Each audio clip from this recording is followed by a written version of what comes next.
Hello मेरे प्यारे बच्चों, कैसे हो आप सब। उम्मीद करता हूँ कि आप लोग बहुत अच्छे होंगे और आपकी स्टडीज़ भी ज़बरदस्त चल रही होगी। तो मेरे प्यारे बच्चों, आज मैंने जो ये क्वेश्चन लिया है वो बोट एंड स्ट्रीम का क्वेश्चन है। तो उम्मीद करता हूँ कि इसका आंसर आप लोग कमेंट सेक्शन में करेंगे, क्योंकि बोट एंड स्ट्रीम के ऊपर हम लोगों ने बहुत सारे क्वेश्चंस ऑलरेडी कर रखे हैं। तो चलिए आप लोग आंसर करिए, तब तक मैं क्वेश्चन को रीड कर देता हूँ। A boatman rows to a place 30 kilometre distant and back in 14 hours. कहता है कि एक जो नाविक है वो 30 किलोमीटर जा करके और वापस आने में टोटल 14 घंटे का समय लेता है। He finds that he can row 10 kilometre with the stream at the same time as 4 kilometre against the stream. वो देखता है कि वो अगर 10 किलोमीटर उसको धारा के साथ जाने में जो समय लगता है, उतना ही समय में वो 4 किलोमीटर धारा के विपरीत जा पाता है। Find the speed in kilometre per hour of the stream. तो हमें बताना है कि जो स्ट्रीम की स्पीड क्या है, धारा की स्पीड क्या है। तो मेरे प्यारे बच्चों, चलिए इस क्वेश्चन को करते हैं हम लोग।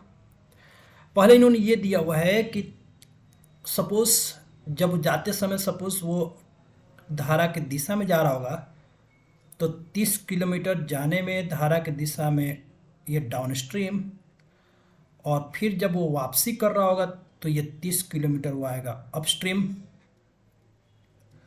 और जो टोटल समय लगा है वो लगा है 14 आवर्स। उम्मीद करता हूँ यहाँ तक सभी को क्लियर है ना। अब उसने दिया हुआ है कि 10 किलोमीटर डाउन स्ट्रीम जाने में जो समय लगता है, उतने टाइम में वो 4 किलोमीटर ही अपस्ट्रीम में जा पाता है। मेरे प्यारे बच्चों, 2 से 5 और 2 से 2, तो हम लोग ये बोल सकते हैं कि डाउन स्ट्रीम और अपस्ट्रीम में जो स्पीड का रेशियो है वो है 5:2 का।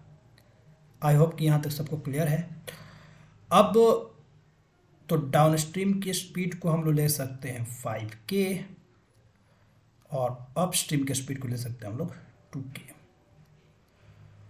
तो जो स्पीड ऑफ द करेंट, जिसको हम लोग x बोलते हैं, x की वैल्यू कितनी आती है d-u/2, तो 5K-2K, तो ये बन गया आपका 3K/2। अब जो यहाँ पे क्रूशियल पॉइंट है वो ये है कि हमें k की वैल्यू फाइंड आउट करनी है। तो यहाँ पे अगर d के जगह पे हम लोग 5K पुट कर दें तो 30/5K, तो ये बन गया 6/K, और दूसरा वाला 30/2K, तो ये बन गया 15/K, और ये है 14, तो 21/K, ये बन गया 14, तो K की वैल्यू आ गई 21/14, 3/2, है ना।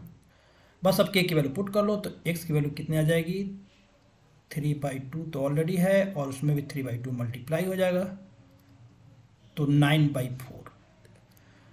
तो मेरे प्यारे बच्चों, एक बार कमेंट करके आप बताइए कि आपका भी आंसर ये 9/4 ही आ रहा है। तो चेक करते हैं किस ऑप्शन में है ये ऑप्शन, कौन सा ऑप्शन, ऑप्शन नंबर बी। तो इसका जो आंसर हम लोग मार्क करेंगे, B will be the answer. तो आई होप कि मेरे प्यारे बच्चों सबका आंसर, सब लोगों का आंसर यही आ रहा होगा। तो एक बार आप कमेंट करके ज़रूर बताइए कि हमारे चैनल के माध्यम से जो वीडियोस अपलोड हो रही हैं और जो कॉन्सेप्ट्स आप तक पहुंचाने की कोशिश की जा रही है वो आप तक कितना पहुंच पा रहा है। और यदि आपको कॉन्सेप्ट अच्छे लग रहे हों, वीडियो अच्छे लग रहे हों, तो प्लीज़ चैनल को सब्सक्राइब एंड लाइक करना ना भूलें, और बेल आइकन को प्रेस कर लें ताकि चैनल से notification at the same instant मिल सके। So thank you everyone, thanks for watching. ऐसे ही अपना प्यार अपने इस चैनल पर बनाए रखिए। मिलते हैं नेक्स्ट वीडियो में। Till then have a great day, bye.